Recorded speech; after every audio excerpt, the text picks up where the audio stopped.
मंडळाची स्थापना ही कसबा ओढ्यातील अत्यंत जुनी अशी तालीम आहे. ही तालमीची स्थापना 1900 साली झालेली आहे. त्यावेळी अगदी पूर्वीच्या 10-20 माणसांनी बसासारख्या जागा म्हणून इथे केलेलं छोटंसं घर होतं. जे ऐतिहासिक देखावा कराडू मग सजीव चालतात.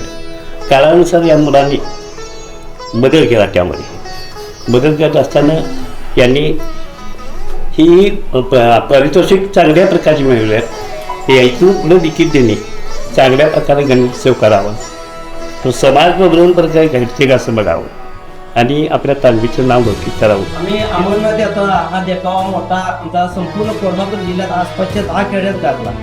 त्यानंतर आम्ही भवानी माता शिवरायांना भवानी तलवार देते देखावा केला. त्यावेळेला आम्हाला पहिल्यांदा गंगावाड चौकडी मिळालं. असे सलग 7 वर्षाने आम्हाला गंगावाड मिळालं.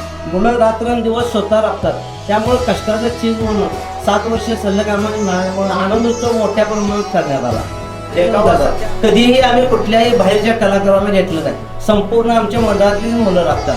मग ते सुतार काम असू दे, गवणी काम असू दे, पेंटिंग असू दे, इतर कोणतेही काम असलं तरी स्वतःच काम करतात. आता वेल्डिंग सुद्धा आपल्यातली लोक आमच्यातलीच करतात. देखाव्यासाठी आम्ही कधीही बाहेरचा माणूस आणलेला नाही. त्यामुळं आमच्या जे कलाकारांना जे ओळख मिळते, कलाकार त्यांची कला दिसते इथं, ते आम्हाला समाधान वाटते सगळ्यांना. आणि मंडळाची जे आमची जे पहिले आपले म्हणजे तुम्हाला जर सांगायला मी पहिले जीर्णोद्धाराच्या वेळेला जेव्हा जे अध्यक्ष होते त्यानंतर दुसरे अध्यक्ष झाले, आता तिसरे. 125 वर्षात ह्या तालमीला 3च अध्यक्ष लाभलेले.